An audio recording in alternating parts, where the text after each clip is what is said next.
Caramel.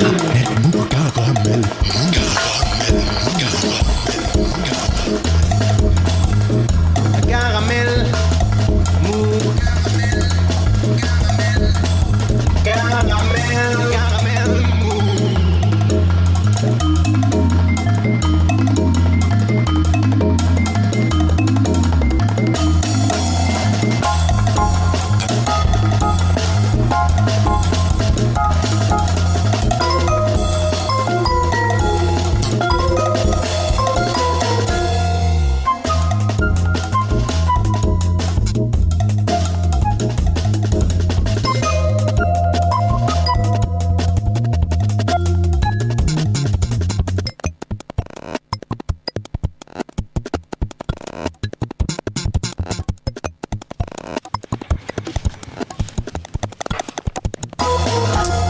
C'est pas pour me vanter, mais à la maison, j'ai encore un dictionnaire que j'utilise de temps en temps. Et à l'occurrence, pénibilité, je lis ceci, caractère pénible d'une action. Un mot que récemment, c'était la semaine dernière à Rodez, Jupiter lui-même nous a affirmé ne pas aimer lorsque l'on l'a collé à la notion de travail, au motif que lorsqu'on parle de pénibilité du travail, cela sous-entendrait que, je cite, le travail serait pénible. Pourtant, je ne vois pas d'autre mot pour qualifier le travail de la femme de ménage qui se lève tous les matin à 4 heures pour aller nettoyer les bureaux à partir de 5, ou alors de travailler en 3-8 chez Renault, à monter chaque jour 200 portières de bagnole, enchaîner travail de jour et de nuit dans un bazar d'emploi du temps indescriptible lorsqu'on est infirmière à l'hôpital, supporter le froid et le chaud en entretenant les espaces verts ou en travaillant la terre, résister aux températures des hauts fourneaux, j'en passe, et des pires. Le Code du travail a défini ce risque de pénibilité, parlant même de facteurs de risque pour le travail de manutention manuelle de charge, de posture pénible, d'environnement dangereux, de travail répétitif ou encore de travail de nuit. Alors, au lieu de jouer sur les mots et de faire son show devant le public de cette saison 2 du grand débat qui s'annonce consacré cette année à la réforme des retraites, il serait peut-être temps pour l'ex-banquier d'affaires et désormais président de la République de se plonger dans les statistiques de son administration. Parce que ainsi, une étude de la direction de l'animation de la recherche, des études et des statistiques, pour faire plus court le DAR, dépendant du ministère du Travail, avait montré en 2017 que 70% des ouvriers hexagonaux étaient quotidiennement exposés à au moins un facteur de pénibilité. Également le cas pour 38% des employés, 24% des professions intermédiaires. La même enquête montrait que 26% des ouvriers subissaient, eux, au moins 3 facteurs de pénibilité.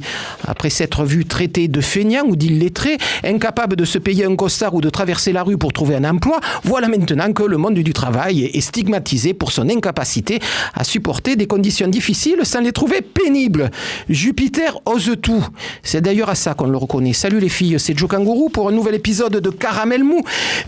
Épisode de Caramel Mou, saison 31, désormais réalisé et jusqu'à plus tard par Tulipe, notre première réalisatrice et ingénieuse du son. Comme quoi tout arrive. Dans un instant, notre bon professeur Thibault lancera cette émission avec Maestria et avec sa première chronique de cinéphilie décalée de la saison. Séquence Attention les yeux ou alors Escroquerie, c'est selon, on verra tout à l'heure. Et puis en fin d'émission, Manuel Pomar évoquera pour nous l'édition 2019 de Rose Béton, biennale toulousaine consacrée au street art qui se déroule actuellement au musée des abattoirs et cela jusqu'en janvier. Et puis je recevrai Grégory Daltin, accordéoniste multiple et prolixe, qui demain soir accompagnera la lecture des Rital, le roman de François Cavana, lecture qui sera faite par le comédien Bruno Puzzelu à l'auditorium de Saint-Pierre-des-Cuisines dans le cadre des 90 ans de l'école Dante à Toulouse. Mais on commence tout de suite par la nouveauté de la semaine. Originaire de Tel Aviv, installé désormais à Paris, Magon, après avoir habillé ses premières chansons d'oripeau plutôt folk, nous revient dans un contexte nettement plus rock entre garage et psyché, entre The Breeders et The Lemonheads. Hyper court et survitaminé, les morceaux de Out in the Dark nous rappellent, à l'heure où tout devient compliqué, tu as essayé, toi, cher auditeur, de te connecter sur la page appelant à un référendum sur le devenir des aéroports de Paris, que le rock, lui, peut être simple, direct, efficace et néanmoins plein de rage.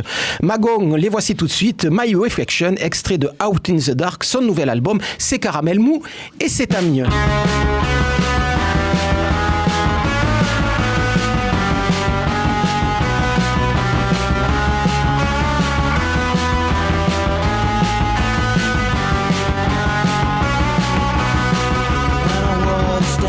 12, I discovered my reflection.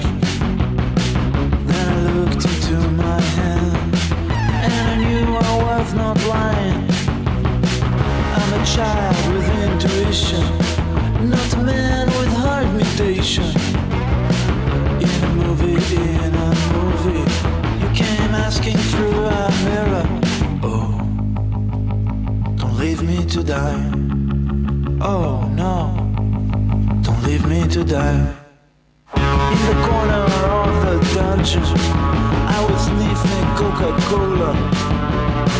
I'm a cat with superpowers, but I'm acting like an asshole. It was when we left the army, almost blinded by the tension. With no excuse and no confession, you kept staring right back at me. Oh, don't leave me to die. Oh no, don't leave me to die.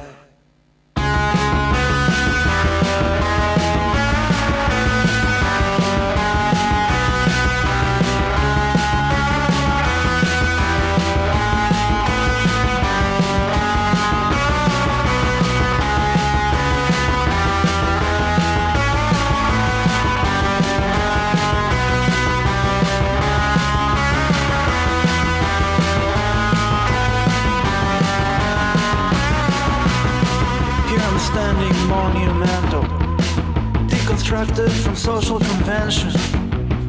I gave myself a silent treatment and the sweetest chord progression. Face to face with eyes wide open, I'm now deforming my reflection to the kid who just got beaten after asking for affection. Oh, don't leave me to die. Oh no, don't leave me to die. Mesdames, messieurs, ne quittez pas l'écoute. Dans quelques instants, vous... Caramel, mou. D'ordinaire, lorsque revient l'automne, revient aussi le temps des chroniques de cinéphilie décalée de notre bon professeur Thibault. L'automne est arrivé, les châtaignes aussi, et Fred est dans ce studio. Bonsoir professeur Thibault. Bonsoir petite fée de la FM. Bah, coupé un peu la chic. Ben oui, l'automne, c'est triste. Oh non, moi c'est ma saison préférée. Les vrai châtaignes, les citrouilles, c'est formidable. Et les cèpes. Par exemple, le printemps. Tout de quoi. Par exemple, c'est le printemps, le professeur Thibault revient, c'est déjà fleuri, c'est déjà plié. Bon, je vous la ferai au printemps prochain. Oui, ben voilà. Je me le note tout à de chaque suite. Saison, Ouais, je peux faire un retour à chaque saison. Mais exactement. Il est parti, mais il revient à chaque saison. Ouais, ben voilà, ben très bien. Bon, voilà, je peux vous annoncer les saisons comme ça. Très bien. Donc là, on vous annonce comme l'automne. ça, la vie de Toulouse, quelque part. Ah ben ouais, voilà. Hein, les feuilles vont commencer à tomber, par exemple. Voilà. Remarquez à la fois, est-ce que c'est parce que je vais vous parler en fait d'une programmation de la Cinémathèque de Toulouse et quelque part, c'est vrai que ça tombe très bien parce que j'y avais pas pensé, mais c'est vrai que c'est une programmation d'automne. Voilà. Ça tombe parfaitement. Donc, alors, je sais pas de quel côté me placer. C'est toujours ambivalent. Mon cerveau a un peu de mal à fonctionner avec ce genre de chronique, donc qui concerne la Cinémathèque. Je ne sais pas si je dois prendre la casquette de programmateur, hémisphère droit, ou si je dois prendre la casquette de critique entre guillemets, hémisphère gauche. Moi, j'ai toujours faible pour l'hémisphère gauche. Hein, moi, alors ce cycle pot est absolument formidable. Donc un cycle consacré à l'écrivain américain Edgar Poe. Donc je vais pas vous faire une bio d'Edgar Poe. J'espère que tout le monde connaît. Savoir aussi que juste à côté, à la Cave Pau, en ce moment, il y a une semaine Edgar Poe. Mais vous allez sans doute en parler dans votre chronique dans 2 minutes. Mais vous avez tout dit, car nous sommes en partenariat avec la Cave Poésie, car il va y avoir aussi des journées d'études consacrées à Edgar Poe. Mais le plus important, c'est qu'il va y avoir des films. Alors, non pas des films réalisés par Edgar Poe. Non. Méliès en a bien fait des films. Voilà, tout à fait. Edgar aurait pu en faire aussi. Mais des films adaptés de Poe. Alors, en général, quand on parle à des spécialistes d'Edgar Poe, ou des gens qui connaissent très bien la littérature d'Edgar Poe, on dit, mais En fait, c'est pas possible parce que ça fait partie de ces écrivains inadaptables, un petit peu comme Lovecraft. Vous voyez, Howard Philip Lovecraft, qu'on a aussi essayé d'adapter. En général, ça marche moins bien qu'Edgar Poe. En fait, ce qu'il y a de fascinant dans les adaptations d'Edgar Poe, c'est que ça touche un peu tous les styles et tous les genres quelque part. C'est-à-dire qu'il y a des gens de télévision qui ont adapté Edgar Poe. Il y a des auteurs, des auteurs très très sérieux de cinéma qui ont adapté Edgar Poe.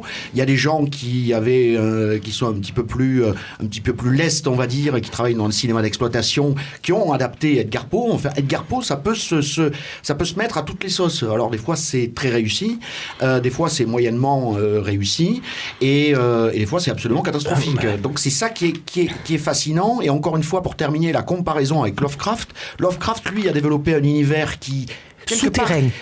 Souterrain, et qui quelque part est tellement codé, c'est tellement précis que c'est très difficile d'adapter à Lovecraft, alors qu'avec Poe, on a une quasi liberté, parce que la plupart, donc je vais parler des histoires extraordinaires, donc bien sûr sont des nouvelles.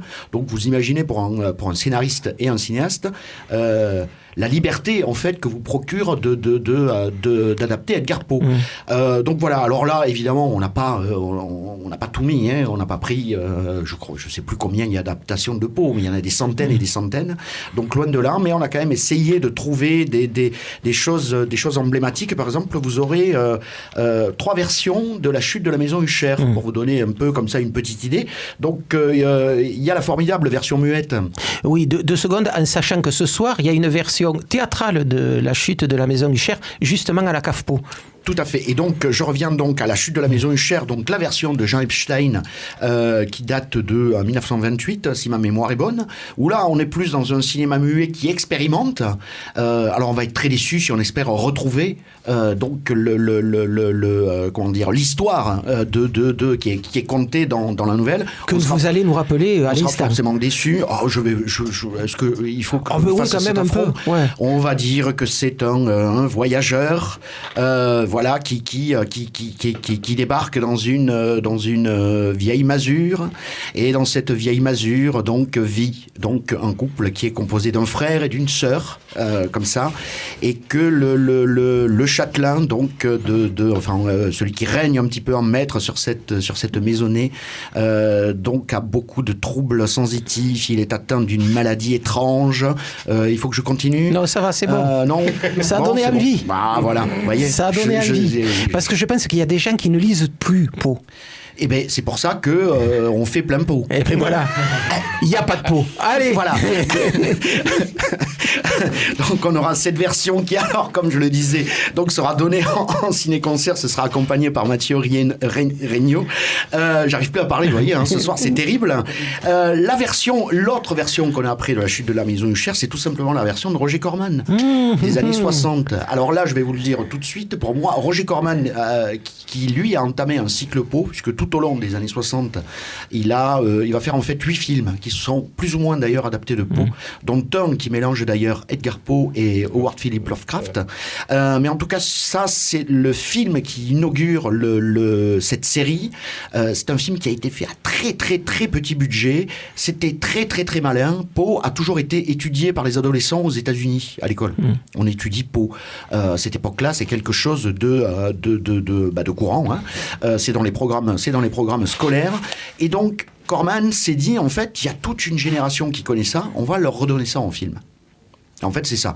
C'est juste quelque part, c'est presque une étude de marché spontanée, et qui a donné cette formidable adaptation de Poe. Alors là aussi, par contre, on va y retrouver toute l'histoire de la nouvelle, mais comment dire, Corman, en fait, attrape quelque chose que peu de réalisateurs vont arriver à attraper, c'est-à-dire qu'il va attraper l'esprit de Poe. C'est-à-dire qu'il ne va pas être fidèle à Poe, il va prendre des libertés avec Poe, énormément de libertés, mais il va attraper quelque chose qui concerne Poe, c'est-à-dire c'est l'esprit, et puis surtout c'est l'ambiance. Moi, c'est une des meilleures adaptations de Poe que je connais. Donc ça s'appelle La Chute de la Maison Usher, c'est de Roger Corman. Ça, on va le passer, donc ça, il faut le voir, parce que c'est formidable. En plus, c'est un film en scope, couleur, etc. C'est absolument magnifique.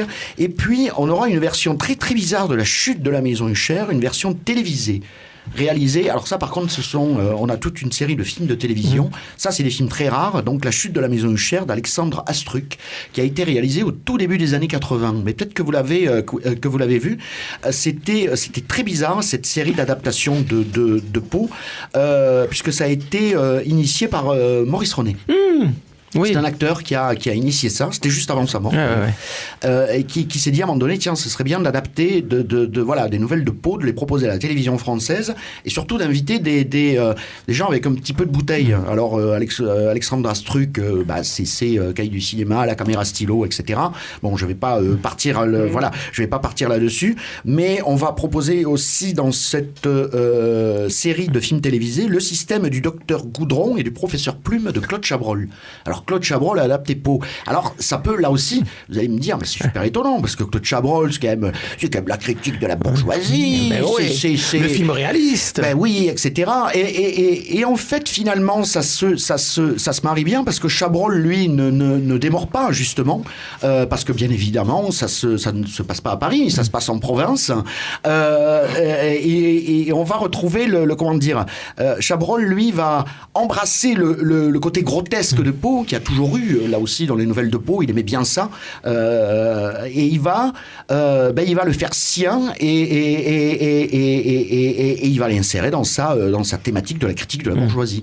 Donc on a une espèce de petits films comme ça, c'est des films de 1 heure, qui sont absolument formidables. Donc système du docteur Goudron et du professeur Plume, chute de la maison Usher, Le Puits et le Pendule, aussi d'Alexandre Astruc, et le formidable, donc, Le Scarabée d'Or, qui là pour le coup est adapté par Maurice René, voilà, qui est une nouvelle très très étrange, parce que là on est dans le côté aventure, et à cette époque-là les moyens de télé sont quand même en deçà de ce qu'on connaît aujourd'hui, donc vous imaginez un certain charme quand même à ces trucs, et c'est des trucs vraiment pas du tout courant.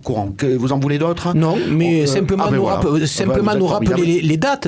Alors les dates, oui, je vais vous les rappeler. Mais quelquefois ça peut servir si on veut aller voir à la cinémathèque. Non, ça va commencer. Le cycle Edgar Poe. Ça va commencer dans la dernière semaine d'octobre, on va dire à partir du 22, 23, et ça va courir jusque début novembre. Voilà. Par contre, je suis étonné, il n'y a pas un film de la Hammer dans ce dont vous venez de nous parler. Non, parce que la Hammer n'a jamais adapté Poe. Alors que quand même, c'était une maison anglaise qui aurait pu s'emparer de Poe. Ils étaient vraiment sur le créneau. Tout à fait. Mais je pense que le problème, en fait, était du côté des États-Unis, et surtout avec cette série donc de films là produits par Roger Corman, parce que c'était un studio qui s'appelait AIP, American International Pictures. Et en fait, je pense qu'ils avaient acheté, ils s'étaient arrogé le droit, on va dire, puisque c'est dans le domaine public. Ils s'étaient arrogé en fait le droit des adaptations de Poe. Voilà, quelque part, ce qui rendait très difficile les adaptations de Poe dans les autres pays. C'est pour ça qu'on trouve des trous parce qu'il y a eu ces adaptations de Poe des années 60-70, et après on a un énorme trou jusqu'aux années 80. Manque de Poe pour Hammer, quoi. Voilà, manque de Poe pour Hammer. Mais sinon, voilà, on pourra voir l'histoire extraordinaire aussi de Roger Vadim, Fellini et Louis Malle, qui est un film à sketch, assez dingo d'ailleurs. Il y aura aussi Deux yeux maléfiques avec j'allais dire un film à sketch. En fait, c'est 2 moyens-métrages, un de Georges Romero, l'autre de Dario Argento. Donc c'est quand même une belle affiche. Les rois du cinéma bis italien. Voilà, on aura bis italien pour Romero, pas trop. C'est pas parce que ça se termine en mot que c'est italien. C'est le deuxième. Voilà, le bis italien par contre sera représenté par Danse macabre d'Antonio Margheretti.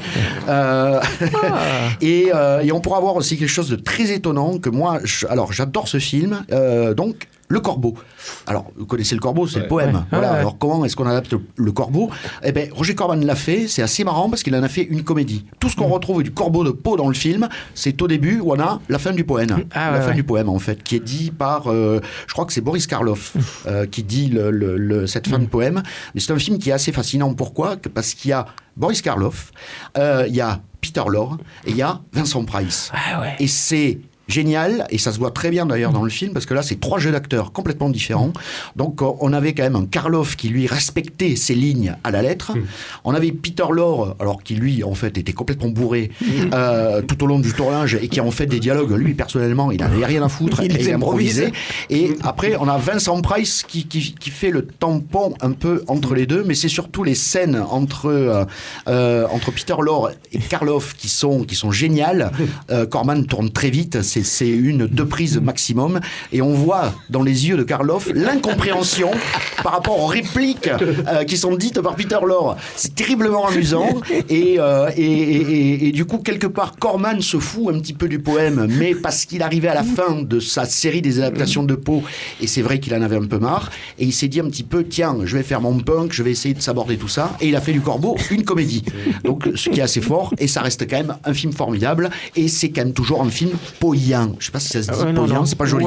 C'est pas joli, mais allez, on en restera là avec ce mot poïen. Voilà, poïen.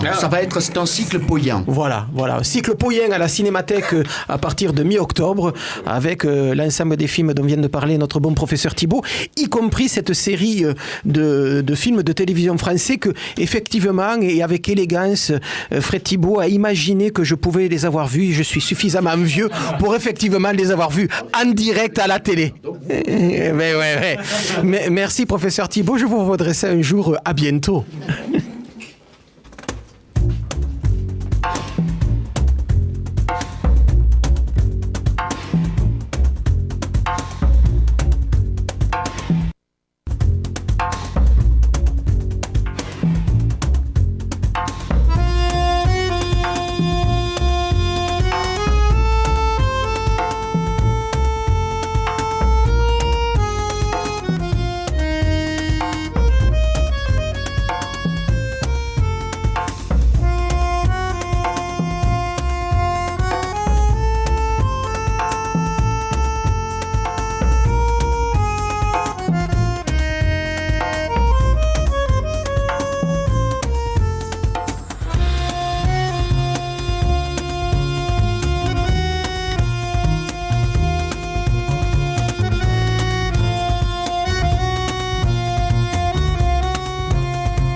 Bonsoir Grégory Daltin. Bonsoir. On vient d'écouter un extrait d'un album que vous avez sorti il y a 4-5 ans avec votre trio. Je pense que c'était peut-être même le premier, le premier album du trio. C'est le Tango de l'autruche. Voilà, alors qu'on nous annonce bientôt le deuxième pour le printemps prochain. Effectivement, on a enregistré le deuxième album et il va sortir au printemps prochain. Pas sous le même label, parce que le premier était sorti chez Clart Harmonia Mundi. Le deuxième sortira chez le label belge qui s'appelle Home Records, qui est basé à Liège. Voilà, et d'ici là, à ce moment-là, vous viendrez nous en parler. Je pense qu'on va écouter un extrait de cet album en fin d'interview, mais vous êtes surtout là pour nous parler d'une collaboration que vous faites actuellement avec un acteur français, sarde, si je me souviens bien, Bruno Puzzolù, autour d'un roman qui a eu énormément de succès à sa parution en France, L'Hérital de François Cavana, une autobiographie aussi réelle qu'imaginaire de ce dessinateur qui a longtemps sévi dans Charlie Hebdo et qui fait partie quand même des quelques personnes qui ont été assassinées au moment de la venue d'un certain nombre de pistoleros dans les studios de Charlie. Donc, vous êtes là pour nous parler de ce spectacle qui aura lieu demain à Saint-Pierre-des-Cuisines.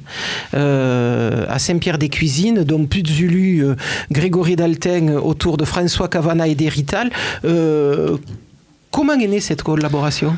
Alors c'est né lors d'une rencontre. En fait, il y a 3 ans de cela, il y a eu un gros colloque autour de l'Italie à la Mutualité à Paris.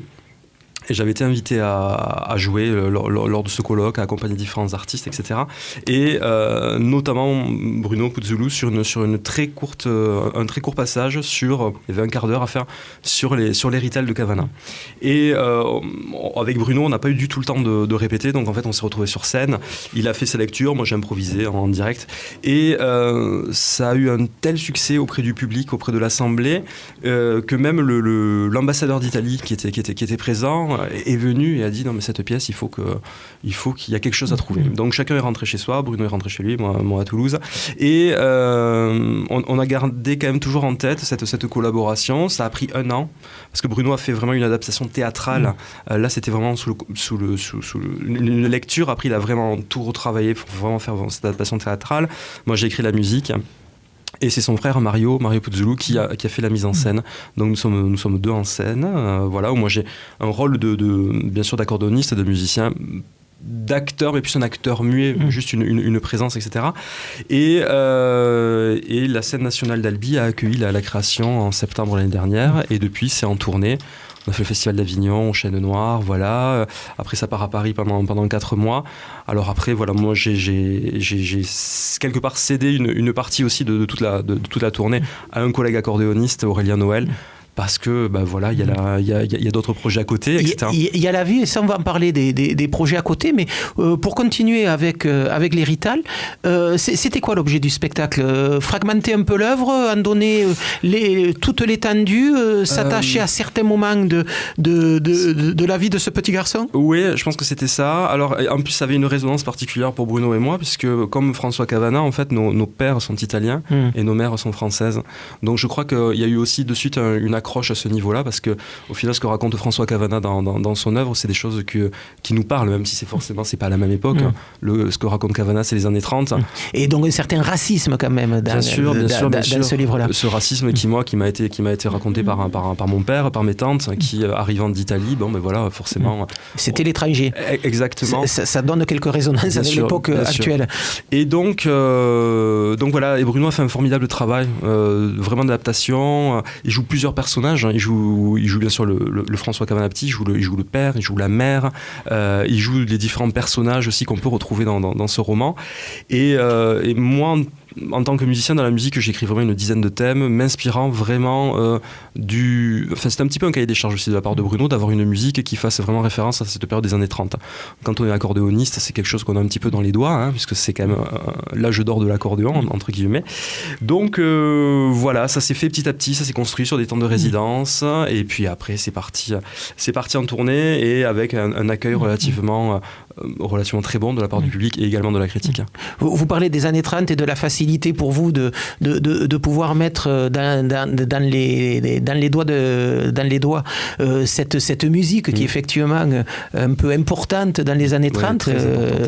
N'empêche que l'accordéon, c'est aussi un instrument, j'allais dire, italien, austro-italien, qui est né un peu dans le Tyrol, qui est né dans cette partie des Alpes entre l'Autriche et l'Italie, et ça fait partie des instruments emblématiques de l'Italie quand même. Alors, l'accordéon, en fait, pour faire très simple, le brevet de l'accordéon a été inventé par Cyril Démian en 1827 ou 1828, qui était autrichien. Et ensuite, vraiment, le processus de fabrication, les usines, se sont énormément développées en Italie.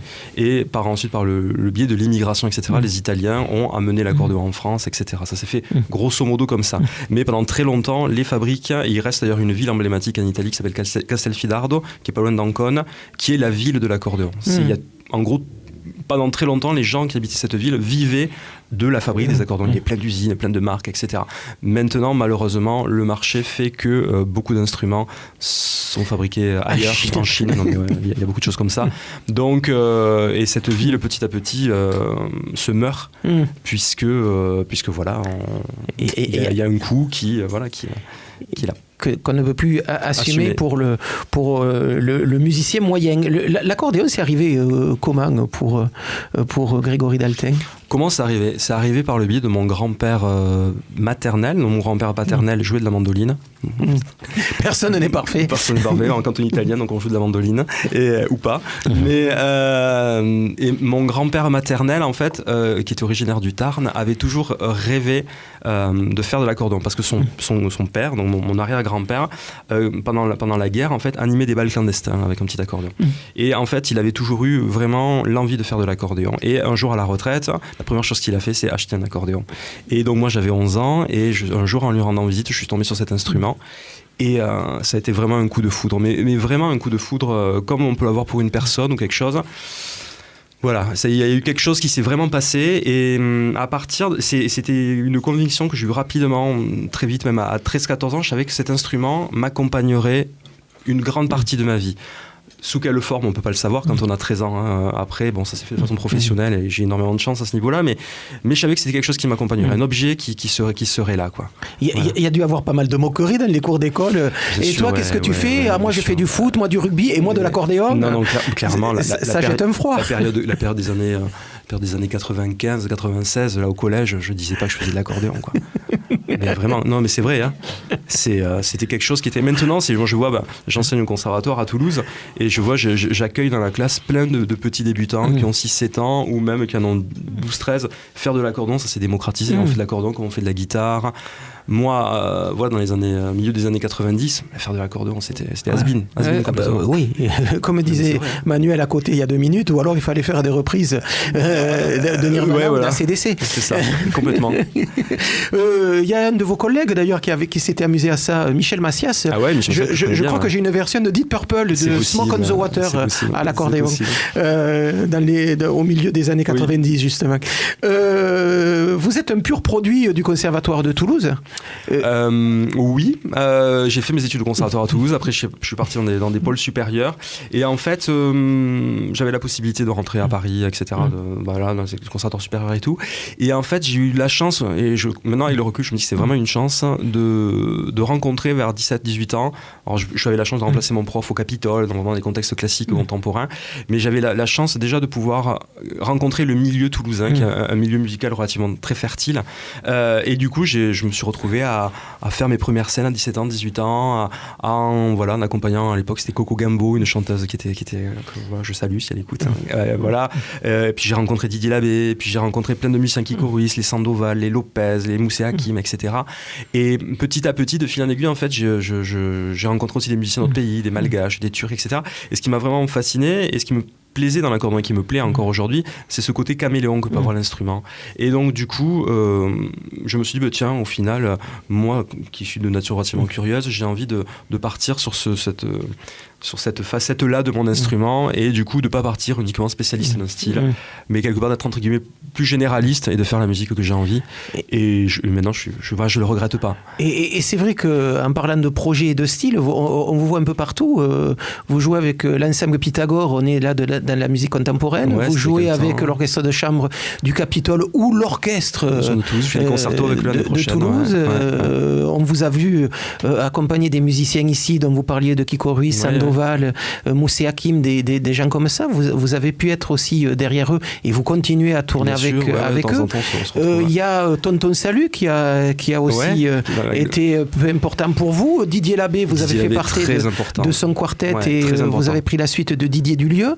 Vraiment, on vous a vu jouer dans plein de contextes.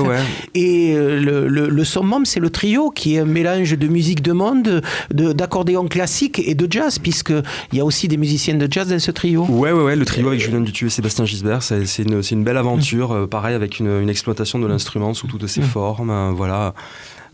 Oui, moi je pars du principe que la musique elle est une, et puis on fait ce que. Voilà, il y a des personnages comme ça qui sont très marquants. Denis Badeau aussi a été quelqu'un de hyper marquant pour moi. Oui, Denis Badeau installé à Toulouse du côté de musical depuis une bonne vingtaine d'années. Selon moi, qui fait partie des plus grands improvisateurs qu'on a actuellement. Voilà, c'est de pouvoir jouer avec lui en duo, sur des ciné-concerts, notamment la Cinémathèque, ça a été vraiment des choses très riches.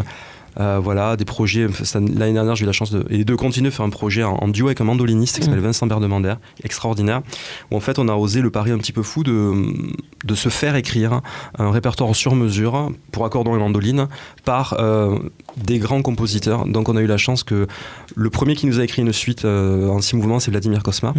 Donc Vladimir Cosma a écrit, et ensuite on a eu la chance derrière d'avoir Francis Lay, d'avoir Claude Bolling, d'avoir Richard Galliano, Jean-Claude Petit. Là on part aux États-Unis l'année prochaine pour Lalo Schifrin, puisqu'il nous a écrit une fantaisie. Donc ça c'est un projet qui est juste fantastique, et qui est voilà. Cet amour du cinéma, parce que vous parliez de ciné-concert à la Cinémathèque, mais tous les derniers compositeurs que vous venez de nous citer, Vladimir Cosma, Lalo Schifrin, c'est des compositeurs pour le cinéma. Il y a vraiment un attrait pour vous bien sûr, le rapport à l'image. Cet art-là. Déjà les premiers ciné-concerts à la Cinémathèque, je les ai faits, je dois avoir 20 ans ou quelque chose comme ça. Ça a été un choc pour moi de me rendre compte que le rapport de la musique à l'image, faire des fois une note, ça suffisait pour habiller une scène, une action. J'ai trouvé ça juste fantastique. Et donc c'est vrai que la Cinémathèque me fait confiance depuis 15 ans avec ça, donc c'est super. Moi je me régale. Et pour revenir par rapport aux compositeurs cités précédemment, ce qui nous fascinait avec Vincent, c'était que pour moi les compositeurs de musique de film, ils synthétisent à la fois la musique savante et la musique populaire. On aurait pu très bien faire appel à des compositeurs dits de musique contemporaine. Donc on serait parti dans des processus d'écriture, de langage qui sont très très bien, qui correspondent à une esthétique. Mais on a 2 instruments populaires. L'accordéon c'est populaire, la mandoline c'est populaire, et on s'est dit voyons, eux qui sont une synthèse de tout ça, qu'est-ce qu'ils peuvent faire? Et c'est incroyable parce que vraiment chacun a son identité. Vladimir Cosma, il nous a écrit une suite en 6 mouvements, un écho aux danses roumaines de Bartók. On retrouve Vladimir Cosma, et pourtant dedans il n'y a pas Rabbi Jacob, il n'y a pas Lelou la cuisse et tout, mais on reconnaît le côté Cosma. Jean-Claude Petit, pareil, le côté très classe. Lalo Schifrin, le côté très big band américain. Galliano, il nous a écrit une suite en 2 mouvements, c'est très Galliano. Francis Lay, c'est les belles mélodies comme il savait faire, etc. Voilà, et en même temps, pour moi c'est vraiment des modèles. On a même envoyé dernièrement une lettre à Ennio Morricone, parce que on s'est dit allez, allons-y. On tente. En fait, on a Régis Campo, qui est un des compositeurs actuels contemporains, nous a écrit un tango hommage à Morricone, et en fait il nous a dit mais on va lui faire passer l'enregistrement et faites-lui une lettre. Et on s'est pas vu, on l'a posté la semaine dernière. donc vous attendez le retour du courrier. Oui, si retour vient, on verra. Donc, en attendant tout ça, Grégory Dalteng, on le retrouve demain, donc à Saint-Pierre-des-Cuisines avec Bruno Puzzilu, dans ce spectacle autour du livre de François Cavana, les Ritales. Vous l'avez compris, il le joue pas très souvent, donc allez voir ça parce que peut-être c'est pas pour tout de suite un retour de ce spectacle. Alors dans la région, on le refait le 30 novembre à Haute-Rive, voilà, dans le département. Ça va, le métro n'y arrive pas encore, mais il y a encore des bus qui y amènent. Et en attendant, dans le printemps 2020, où là, vous arriverez avec le deuxième album du trio. Du trio, exactement. Et à ce moment-là, vous viendrez avec votre accordéon, parce que je vous avais demandé de venir avec un accordéon cet après-midi. Manque de peau, il y a une pièce qui s'est cassée. Ce matin, il y a quelqu'un qui est en train de le réparer, parce que vous en avez quand même besoin de mecs. Exactement. Caramel mousse était peut-être pas indispensable. Par contre, les Rital, si vous faites tout à la bouche, ça risque de pas le. Je suis pas assez bon comédien. Et donc, vous nous avez gentiment amené un extrait de ce deuxième album, donc qui sortira au printemps 2020. Mezzanotte, milieu de nuit. Mezzanotte, ça veut dire minuit en italien. Voilà. La genèse, elle est très simple en fait. J'ai écrit ça en rentrant d'un concert un soir, voilà, à minuit et. Voilà, du coup, il y a une espèce d'ambiance un peu brumeuse, un peu musique de film, un peu. Voilà. Très bien. Et l'accordéon ne s'était pas transformé en citrouille. Mezzanotte et Grégory Daltin avec son trio. Je vous rappelle, Grégory Daltin, vous le retrouvez demain à partir de 20h30 à Saint-Pierre-des-Cuisines avec Bruno Puzzelu, donc pour un spectacle fabriqué autour du bouquin de François Cavana, Les Rital. Grégory Daltin, merci d'être passé dans ce Caramel Mou hebdomadaire.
Non mais attendez, j'ai bossé des années sur TF1.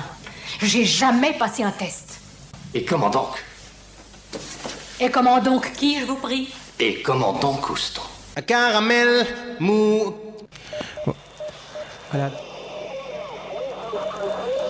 De me le faire remarquer si gentiment notre bon professeur Thibault. Je dis une connerie emportée par mon élan, mais alors quand je dis une connerie, c'est une sacrée connerie. François Cavana n'est pas mort dans l'attentat de Charlie Hebdo, il était mort un an avant, donc ce que j'ai dit il y a 25 minutes, vous pouvez le rayer, c'est une erreur complète, mais ça doit être les effets du vin blanc que nous sommes en train de boire tout en confectionnant cette émission.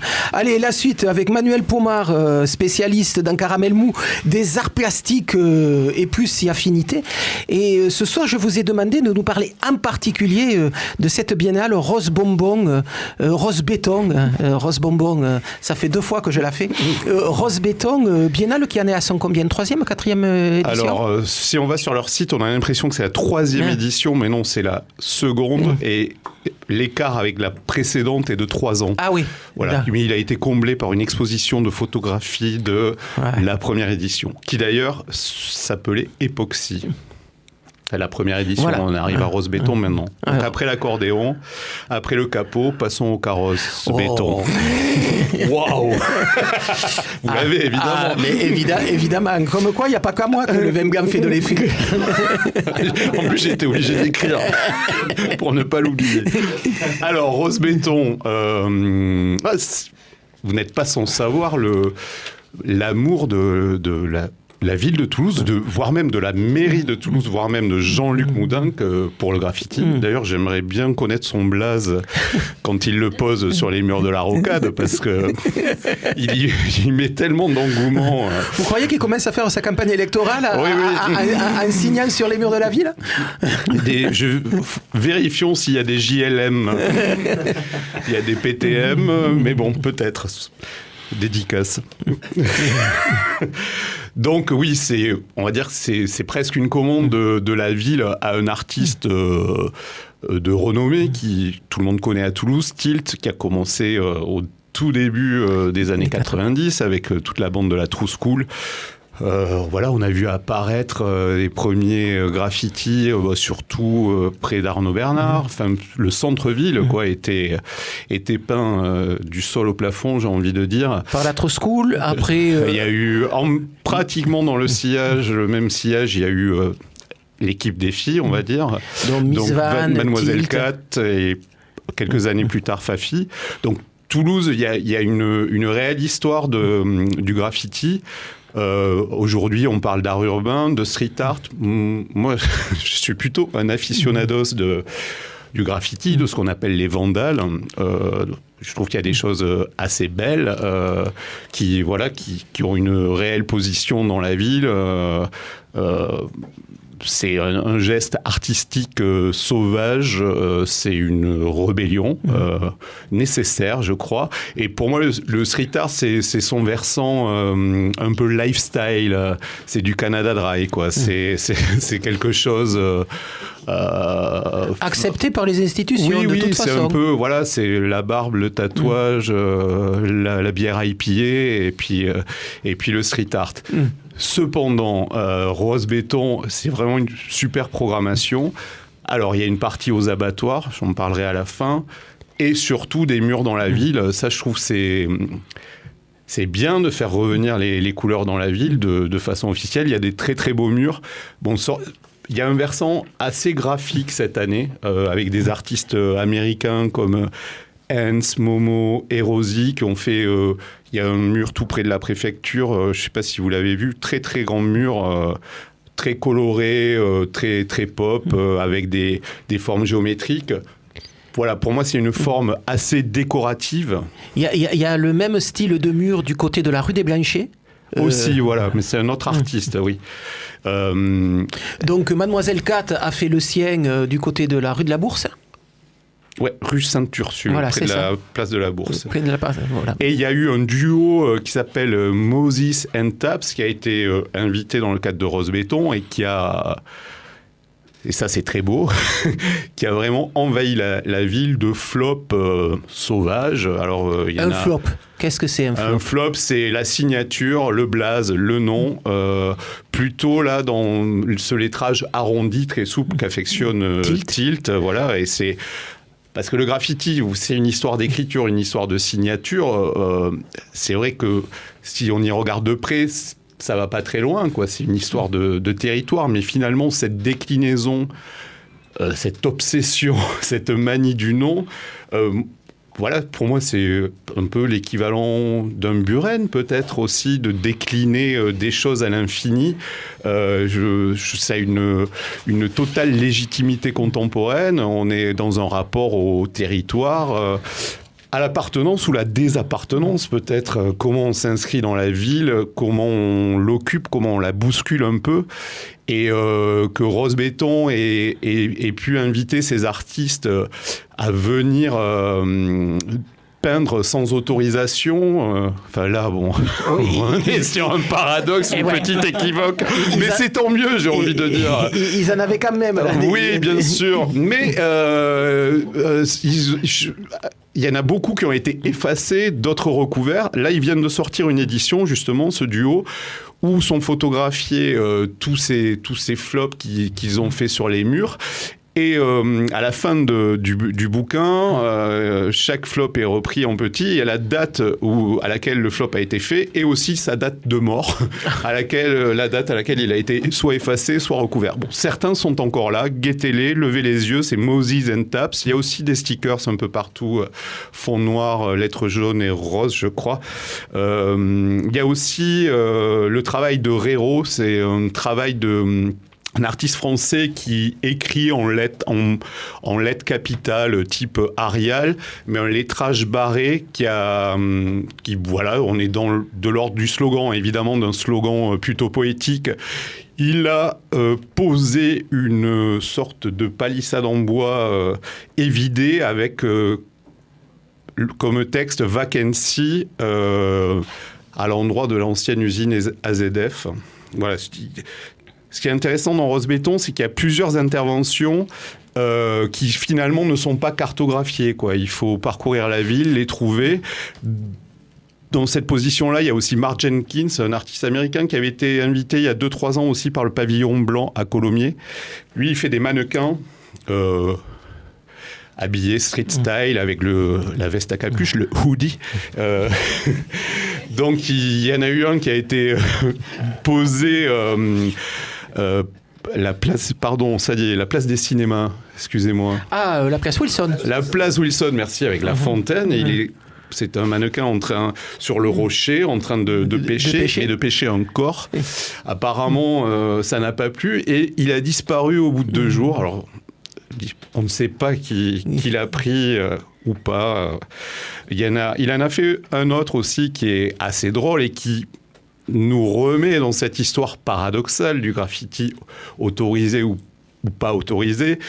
Tout près de la place Jeanne d'Arc, il a perché un mannequin, donc la capuche sur la tête, de dos, une bombe à la main, en train de commencer un flop. On voit la lettre T, la lettre I, je ne sais pas qui ça peut être. Et celui-ci a disparu hier. Ah, mais pourtant, il était assez haut. Alors là, on ne sait pas. Haters, lovers, collectionneurs. Ou alors pour faire le buzz. Qui sait ? Ils n'en ont pas besoin. Et oui, pardon. Oui, quand finissez. Et bon, avant, je vais citer Mademoiselle Cat et son affiche de cinéma géant de 20 mètres de haut, rue Sainte-Ursule. Et là, on est dans le versant, une partie engagée sur le climat. Ne trouvez-vous pas que le climat se réchauffe ? Point d'interrogation. Il paraît, oui, mais il paraît. C'est ce que dit ce dessin et cette fresque en particulier. Alors, le titre du film, c'est Jungle Fever. On a la classique pin-up, on a un palmier monstrueux. Et on a le petit bonhomme qui commence à devenir récurrent chez Mademoiselle Cat. Oui, il n'a pas de point d'interrogation au-dessus de la tête, mais il ne porte que des interrogations en lui. C'est l'homme qui doute. Et dans le style un peu des affiches qu'elle avait fait pour la Cinémathèque il y a 2 ans. Pour Extrême Cinéma. Et justement, le scénario de ce film et de Mademoiselle Cat et la réalisation de, je vais dire une bêtise, de Alice Guy. Non, c'est pas une bêtise. La première réalisatrice du cinéma muet qui a fait énormément de films et de films fantastiques aussi. Donc voilà, Mademoiselle Cat voulait rendre hommage à cette réalisatrice. Donc on s'est baladé un peu dans les rues de Toulouse. Par contre, j'ai oublié de dire, Rero a aussi fait un super mural à la fac ici. Donc fac de Rangueil. Et qui lui a été toyé, comme on dit, c'est-à-dire il y a eu des hectolitres d'huile balancés dessus. Il a été restauré, nettoyé, donc vous pouvez aller le voir. Et aux abattoirs... Voilà, on y arrive. Sous-sol des abattoirs, presque, dans le puits Picasso. Il y a 3 artistes... dont Tania Moreau, vraiment issue, elle, de l'art contemporain. L'intérêt de Rose Béton, je trouve, c'est cette ouverture. Ce ne sont pas uniquement des artistes issus du graffiti, des artistes estampillés street art. Il y a des personnes qui viennent du graphisme, de l'art contemporain. Donc, il y a vraiment une diversité... un métissage, oserais-je, qui se fait, des choses qu'on aimerait voir justement dans des expositions d'art contemporain. On le fait parfois à lieu commun, mais il faudrait que ça se détende un peu plus de tous côtés. Voilà, les artistes de muraux sont des artistes, point. Et je dis souvent... le street art n'existe pas, l'art numérique n'existe pas, il n'y a que l'art. Donc Tania Moreau, c'est un travail d'écriture, donc c'est là où elle se rapproche de cet esprit originel du graffiti, du flop, de la signature. Elle écrit des phrases qui sont faites en lettres bâton ultra étirées, noir sur blanc, c'est quasiment illisible. Il faut vraiment porter une attention... très accrue. Soutenue. Oui, soutenue. Et je trouve que les suspensions qui sont dans la salle du rideau Picasso, là aussi, sont un principe d'écriture. En fait, elle a pris des textes issus du théâtre no japonais qu'elle a versés dans un logiciel qui secoue la typographie, non pas les lettres dans leur sens, mais les lettres dans leur construction, et qui refait cette... autre construction en noir et blanc, de l'ordre du pixel, et très d'une géométrique. sorte de tangram psychédélique, mais sans les couleurs, psychédélique dans le vertige des formes. Oui, parce qu'on reste sur du noir et blanc. Voilà, c'est très, très sec, mais pourtant, je trouve, empreint de beaucoup de liberté. Et j'ai aussi beaucoup aimé le travail de Cleon Peterson. Donc c'est un travail que je connaissais, c'est un artiste américain. Bon là il y a un peu de storytelling, moi ça me fatigue un peu. Voilà, ancien junkie, la rue, ok, très bien. Enfin moi c'est le travail qui m'intéresse, j'ai pas envie qu'on raconte la vie. Qu'on me prenne par la main en me disant... mais il s'en est sorti par là. Il est passé par les ateliers de Obey, Shepard Ferré, cet artiste sérigraphe qui avait fait la fameuse affiche d'Obama, qui se joue de la propagande, etc. Mais moi, c'est un travail plastiquement qui m'intéresse assez peu. Je trouve ça assez convenu. Et bon, lui, il est passé par son atelier, il a eu raison d'en sortir, je pense, parce qu'il a un boulot beaucoup plus libre. Ce sont des personnages... je sais pas, des sortes de colosses avec des torses très, très amples, mais des membres beaucoup plus fins. Là, on a affaire à une scène ultra-violente de guerre avec des policiers qui ont l'air américains au vu des casquettes. Et moi, ça m'a fait penser aux Gilets jaunes. Évidemment. Mais on voit qu'il a fait ses policiers à lui, quoi, ceux qu'il a dû connaître, justement, peut-être, oui, par... sa jeunesse dans la rue, qui sont en train de lyncher. Il y a des femmes, il y a des hommes. C'est rouge, noir, blanc. C'est Ça fait énormément penser à l'esthétique des vases antiques grecs. Voilà, ce qu'on appelait les vases noirs. Voilà. Et qui avait toutes ces figures et toutes ces décorations en rouge sur fond noir. Lui, son point de vue de dessinateur, il est là parce qu'on est toujours avec des personnages avec ce 3/4 profil là, que si on essaie d'adopter cette posture, on se fait mal au dos. Et on va chez le kiné. Voilà, direct. Et là, il a fait une salle entière, on est pris dans la peinture, les 4 murs, on est vraiment immergé dans l'émeute. Ouais. Ok, les gilets jaunes, je vous rejoins. Et moi qui ai vu l'exposition en même temps que vous, c'est vrai que c'est la salle qui m'a le plus impressionné. Après, le travail qui est en face de Todd James, je trouve que c'est un peu plus anecdotique. Là, ça vient du comics, mais il y a une fraîcheur et des couleurs. Alors là, le gars a une très belle palette, des jaunes fluo, des roses bonbons. Voilà, on y est. D'où rose bonbon. Avec quelques pin-up blondes, les seins à l'air, et il y a des petits chats à côté. Il y a le petit chat qui qui ronronne, ça fait très Facebook. Donc c'est jusqu'au 6 janvier. Alors aux abattoirs, mais dans la ville, ça va rester. Donc faut guetter un petit carnet rose. Alors en cette rentrée, toute la com toulousaine était rose. La Biennale, Bricodrama, le rose total. C'est mignon. Il paraît que c'est le nom aussi de la ville. C'est vrai, mais ça, voilà, il doit y avoir un lien. Et je félicite le graphiste qui s'appelle Frédéric Nicolo, qui fait toute la com de Rose Béton, parce que les affiches avec les 3 briques noires et blanches, je trouve que ça a une réelle portée dans la ville, ce qui est la moindre des choses pour ce type de festival. Et on me tarde déjà la prochaine édition, finalement. Non, et ça sera dans 2 ans ou 2 ans et demi. Voilà, à voir.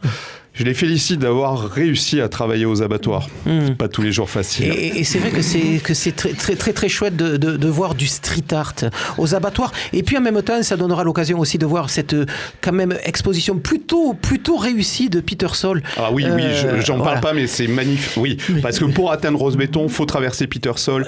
Et là, on a un peintre du pop art avec les premières salles, les années 50-60, où justement il était à Paris parce qu'il avait quitté les États-Unis pour fuir le macartisme. Et là, ces esthétiques-là viennent de très loin. Il n'y a rien de nouveau dans ce qui est montré dans Rose Béton. De toute façon, la nouveauté, on s'en fiche complètement. C'est voir, comment on la transfigure. Là, on voit entre le pop art, soi-disant, le versant bad painting, j'y crois pas trop, mais une science des couleurs. Et là, chez Peter Sol, on est aussi chez un pop artiste ultra politique. Normalement, le pop art est politique, mais on a un peu galvaudé sa lecture avec le temps, et là, de remontrer cette rétrospective de Peter Sol, ça permet de resituer les choses. Et juste, ce week-end, ouverture des ateliers dans toute la région Occitanie, les ateliers d'artistes, il faut aller sur le site de la région, vous aurez les adresses, les artistes vous accueillent, vous voyez l'envers du décor. Allez sur bricodrama.art aussi, vous aurez pas mal d'infos à ce sujet. Oui, et puis on va vous faire revenir très vite, parce qu'il y a Bricodrama. Je voulais parler avec vous aussi de ce qui s'est passé à Saint-Ouen cette semaine avec la fin de main d'œuvre, squat artistique qui a été expulsé, on va le dire comme ça. On les a foutus dehors, ils n'ont plus de lieu, mais on en reparlera assez rapidement, parce qu'il se passe des choses assez importantes autant à Toulouse qu'ailleurs dans l'Hexagone, et il faut quand même en dire 2-3 mots en attendant. Manuel Pomar, merci d'être venu pour cette première rafale art plastique dans Caramel Mousse ce soir.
Sérénade, extrait du dernier projet de Jean-Marc Padovani et de Christopher Gibert, Mescladis, une espèce de mélange entre la musique médiévale, l'Occitanie et le jazz.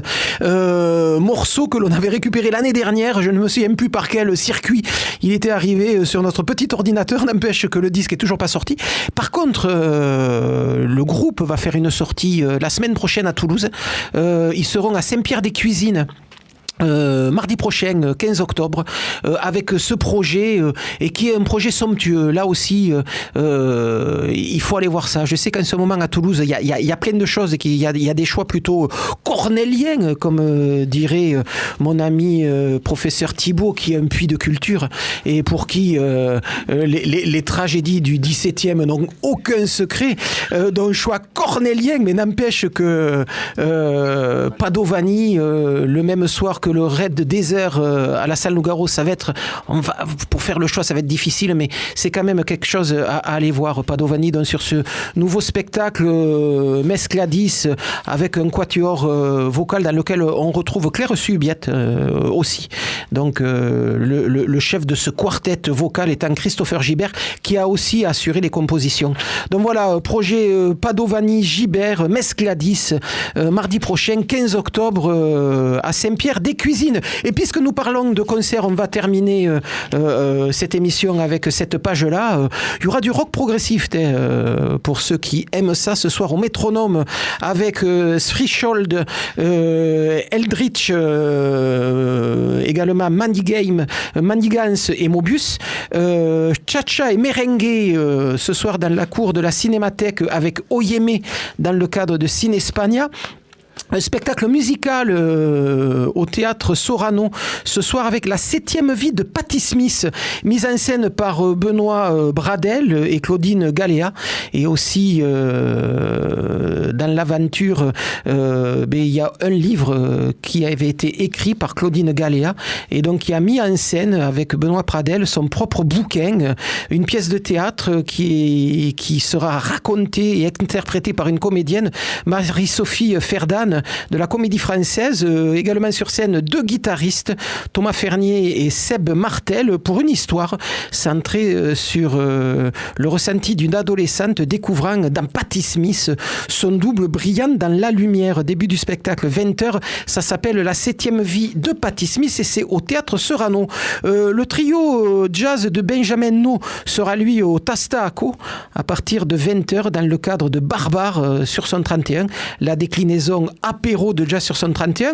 Au même moment, Check of Swing seront à l'Autruche, Thibaut Dufoy Trio au Philochard et La Pieuvre irréfutable, super octet toulousain, très très rare sur scène. Eux, ils joueront à l'impro. Là aussi, c'est peut-être un concert à ne pas rater. Soirée punk rock ce soir au bar Le Ravelin, place du Ravelin à partir de 20h avec The Polar Brigade et Black Hop. Il y a de la chanson à l'espace Saint-Cyprien avec Dalel à 21h. Vous parliez de Coco Gembo tout à l'heure. Il me semble bien que Dalel était dans Coco Gembo. Donc Dalel ce soir à l'espace Saint-Cyprien à 21h.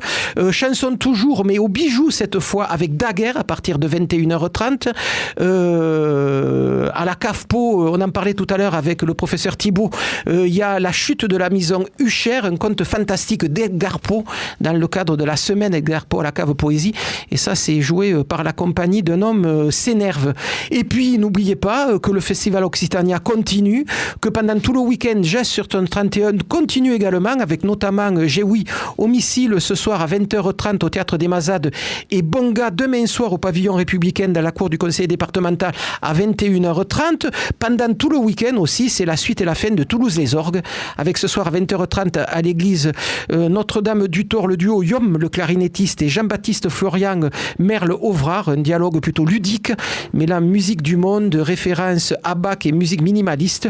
Et puis demain, concert Gabriel Fauré avec le Requiem de Gabriel Fauré au Temple du Salin et la Nuit de l'Orgue à partir de 20h30 à Saint-Cernin. Quant à la semaine prochaine, mais j'en disais deux mots tout à l'heure, le Red Desert Orchestra mardi soir à la salle Nougaro, ça sera le 15 septembre, et le quartet d'Émile Parisien le jeudi 17, toujours à la salle Nougaro, et toujours dans le cadre de Jazz sur son 31. Voilà, c'est à peu près terminé pour aujourd'hui. On se retrouve la semaine prochaine. D'ici là, couvrez-vous bien et bis à l'œil. Bye.